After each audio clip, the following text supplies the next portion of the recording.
پھر آپ علیہ الصلاۃ والسلام کا آگے ایک قوم پر گزر ہوا جن کے سروں کو پتھروں سے کچلا جا رہا ہے، جن کے سروں کو پتھروں سے کچلا جا رہا ہے۔ جبریل کون لوگ ہیں؟ یا رسول اللہ آپ کی امت کے وہ لوگ ہیں جو فرض نمازوں میں سستی کیا کرتے تھے۔ آج مسلمانوں کی حالت، اور اپنے اعمال کا جائزہ لیں، اس چھوٹی انگلی کو 5 سیکنڈ کے لیے آگ پر رکھنا ہم گوارا نہیں کرتے۔ ناخن زیادہ کٹ جائے تو 3 دن اس کی تکلیف برداشت نہیں کر سکتے۔ وہ جہنم کے عذابات کو کیسے برداشت کیا جا سکتا ہے؟ یا رسول اللہ آپ کی امت کے وہ لوگ ہیں جو فرض نمازوں میں سستی کیا کرتے تھے۔ اذان کی آواز ہوتی ہے، اگر کوئی کہہ دے نماز کے لیے آ جائیں، بڑی عمر پڑی ہوئی ہے، ابھی تو جوانی ہے، ابھی سے مولوی بن کے کیا کرو گے؟ کیا جوانوں کے جنازے اٹھتے نہیں دیکھے؟ تزود من التقوى فإنك لا تدري إذا جن ليل هل تعيش إلى الفجر وكم من فتى أمسى وأصبح ضاحكا وقد نسجت أكفانه حين لا يدري۔ ایک عربی شاعر نے بہت زبردست اشعار لکھے ہیں کہ تقوی کا توشہ لے لو، کیا پتا آج رات کو سوئیں صبح آنکھ کھل سکے یا نہ کھل سکے۔ تقوی کا توشہ لے لو۔ کتنے نوجوان ایسے ہیں کہ وہ شادی کے کپڑے لے رہے ہیں اور اسی بازار میں ان کا کفن بھی آ چکا ہے۔ کتنے بچے ایسے ہیں جن کی یہ امیدیں لگائی جا رہی ہیں کہ یہ بڑے ہوں گے اور یہ کام کریں گے، اور ان بچوں کا بازار میں کفن آ چکا ہوتا ہے۔ کتنے سیج ایسے ہیں، کتنے بیڈ ایسے ہیں جو دلہا اور دلہن کے لیے سجائے جا رہے ہوتے ہیں اور وہاں ان کی قبر تیار ہو رہی ہوتی ہے۔ مسجدوں کی حالت بہت عجیب۔ جماعت والے ساتھیوں سے آج صبح بیٹھا ہوا تھا، بتا رہے تھے کہ بہت بڑی بستی ہے اور صرف 2 یا 3 لوگ نماز پڑھنے کے لیے آتے ہیں، وہ بھی فجر اور عشاء میں۔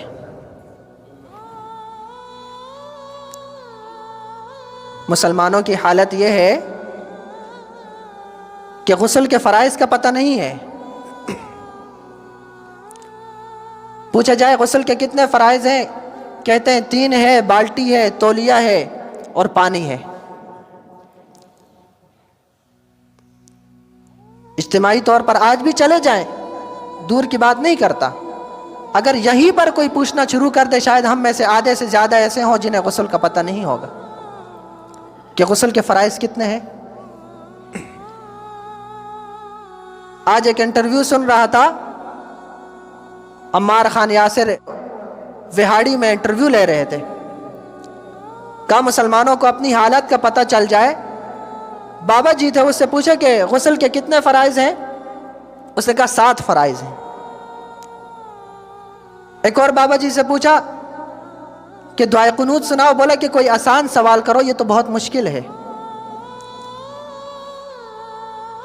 ظہر کی کتنی رکعتیں ہیں اس بیچارے کو پتہ ہی نہیں تھا۔ گاڑیوں کے نام ہمیں یاد ہیں، کھاد کے جتنے اقسام ہیں ان کے نام ہمیں یاد ہیں، فصلوں کی جتنی قسمیں ہیں اس کے نام ہمیں یاد ہیں، کس علاقے میں زمینوں کے کیا ریٹ چل رہے ہیں ہمیں یاد ہیں، باقی بھی معاملات لے لیں، لیکن اگر کمزوری ہے تو دینی اعتبار سے۔ ایک صبح عالم آئے اور اس نے بتایا کہ میں ایک جگہ نکاح پڑھانے گیا، نوجوان کی عمر 35 سال تھی۔